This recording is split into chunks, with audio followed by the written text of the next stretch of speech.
Pemirsa, Anda menyaksikan Breaking News bersama saya Anisha Dasuki. Kami akan kembali menyaksikan lanjutan sidang Mahkamah Konstitusi yang tadi sempat diskors karena untuk buka puasa dan saat ini sedang bersaksi Hasan Nasbi dari kubu Prabowo Gibran.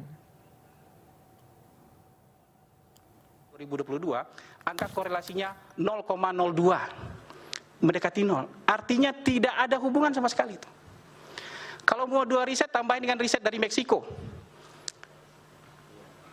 Ada juga di bahan itu riset yang dilakukan karena variabelnya sama, variabel bantuan sosialnya cash transfer dan barang. Indonesia, Meksiko itu sama variabelnya, cash transfer dan barang. Model bantuan sosialnya. Hasil korelasinya minus 0,02 juga. Majelis Hakim juga pegang datanya. Ada hubungannya lemah bahkan negatif. Jadi sebenarnya dari dua riset itu saja bisa kita simpulkan bahwa tidak ada hubungan, jangankan pengaruh, tidak ada hubungan antara bantuan sosial dengan keterpilihan petahana, apalagi bukan petahana. Terima kasih Yang Mulia. Assalamualaikum warahmatullahi wabarakatuh. Dari pihak terkait ada yang ditanyakan untuk ahlinya? Ada Yang Mulia. Silakan. Terima kasih kepada saudara saksi ahli.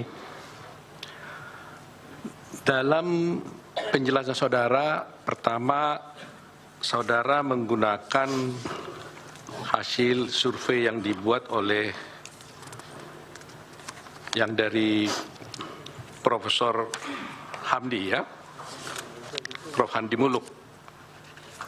Kemudian saudara juga menggunakan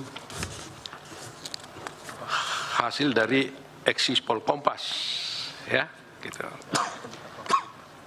Dan kemudian juga Anda menggunakan dari indikator politik. Saudara membuat suatu kesimpulan bahwa dari penelitian yang dibuat oleh indikator politik dan juga penelitian yang dibuat oleh Kompas, Anda tentu membaca data-data yang mereka buat ini. Dan dari sana saudara menyimpulkan bahwa kalau angkanya itu di bawah 0,5%, maka boleh katakan hubungan itu sangat lemah dengan pilihan.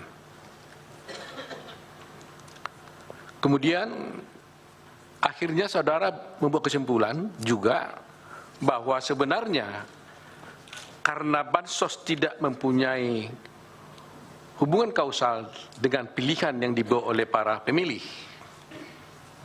maka saudara mencoba menganalisis tentang fakta-fakta yang ada dalam Pilpres kemarin, di mana saudara mengatakan bahwa justru di kalangan penerima bansos yang menjadi naik keterlebihannya itu adalah Ganjar Mahfud, bukan Prabowo Gibran.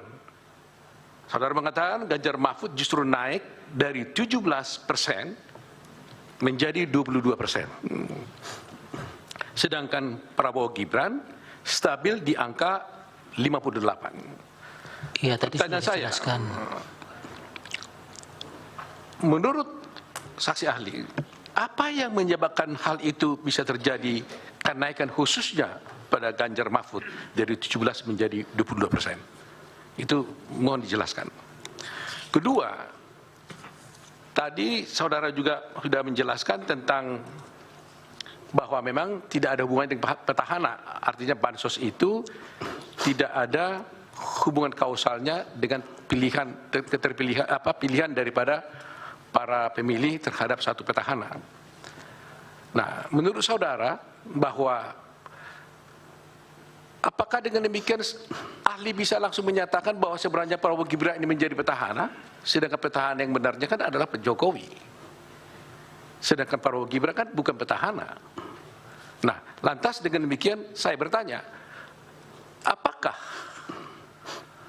bansos ini sangat mempengaruhi atau bisa mempengaruhi atau telah mempengaruhi dalam Pilpres kemarin ini tentang pengaruhnya terhadap paslon 02?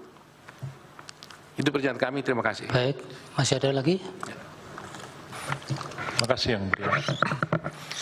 Saudara ahli, sebelum saudara ahli tampil dalam memberikan keterangan pada malam hari ini, tadi juga seorang saksi anggota DPR menjelaskan seluk-beluk tentang perlindungan sosial, Perlinsos, yang ternyata yang dinamakan bansos itu hanya sekitar 10% daripada Perlinsos. Hampir 50% daripada Perlinsos itu adalah subsidi.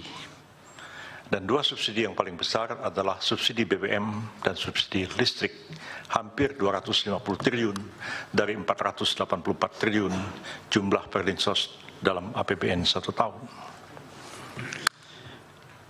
Kalau menurut saudara tadi, bansos saja tidak berpengaruh terhadap elektabilitas atau meningkatnya suara petahana, ataupun apalagi bukan petahana, maka bagaimana halnya dengan subsidi listrik dan BBM yang menyedot hampir setengah Perlinsos?